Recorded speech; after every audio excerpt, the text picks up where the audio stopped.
So, do you see the ONS data that came out a couple of weeks ago that said for the first time ever since records began, 50.1% of women are childless by 30? So there are more women without children at 30 than there are women with children.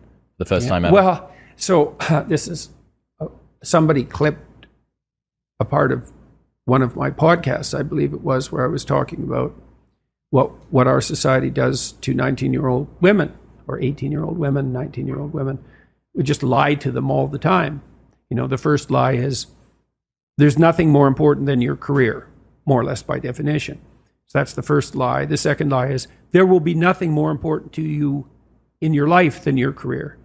So that's the second lie. And then the third lie is there should be nothing more important in your life than your career. So that's the third lie. And then implicit in that is the idea that children are a burden, and that the idea that women should have children is part of the oppressive patriarchy and should be resisted. And who are men to tell me what I can do with my body? And hey, fair enough, and et cetera, et cetera. Now, I've worked in female-dominated occupations my entire life, and so I've watched women progress through their professional careers at every level of attainment, from the lowest to the highest, and observed what happened, and relatively, I would say, bias-free, because I didn't know. And what I've seen is that as women progress towards their late 20s,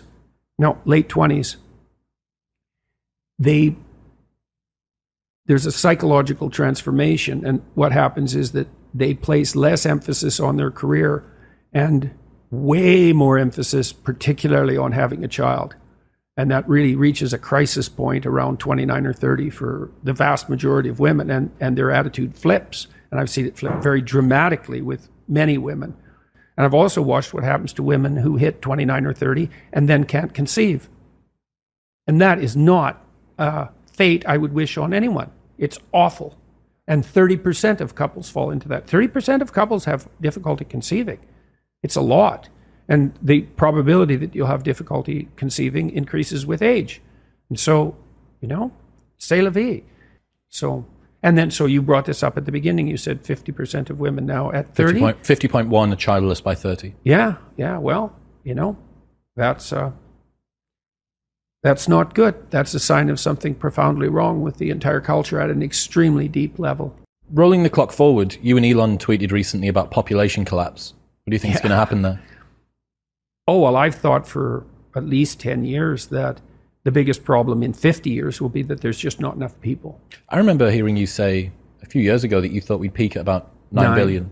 Yeah, we probably won't hit 9. Yeah. And I knew the stats because... Think about how crazy it is to think that we might be living on Earth right now at a time with the most number of humans that are ever going to exist at one time ever. Yeah, that's highly probable. And, and the population... That blows my mind. The population collapse in developed countries is precipitous, right? It's like we fall off a cliff. Because it's the same as everyone knows this from the pandemic, the R0 number. If fewer people are reproducing, next generation you have fewer people to reproduce as fewer people are reproducing, and it... Yeah. And so I looked at population trends and first of all found, not that this is an act of genius or anything, that as soon as you educate women, the size of family shrinks precipitously, like below replacement. And that's partly because women have other options. I mean, all the countries in the West are way below replacement. Korea's way below replacement. South Korea, Japan, way below replacement. Yeah. I think the number one on the planet might be Chad. Chad, the country. In terms of growth? 8 children on average. Yeah, I think Nigeria will have more people in it than China by the end of the century. So, yeah.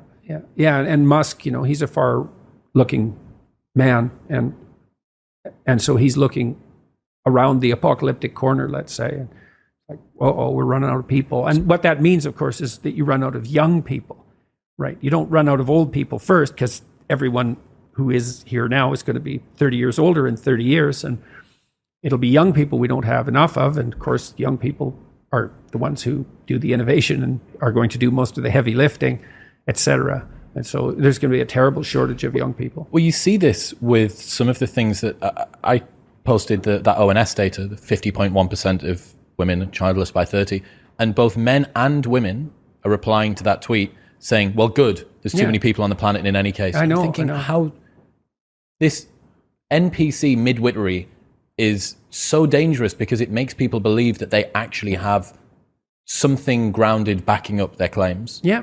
Yeah. Well, and this idea that the planet has too many people on it, there's no sentiment more implicitly genocidal than that statement. So what do you mean too many people? Exactly. And what do you mean the planet? And what do you propose to do about that exactly? Mass abortion, is that your answer? Or should we do something a little more dramatic? Maybe we'll just shame people out of having children. And I've seen people do that, literally. I saw a professor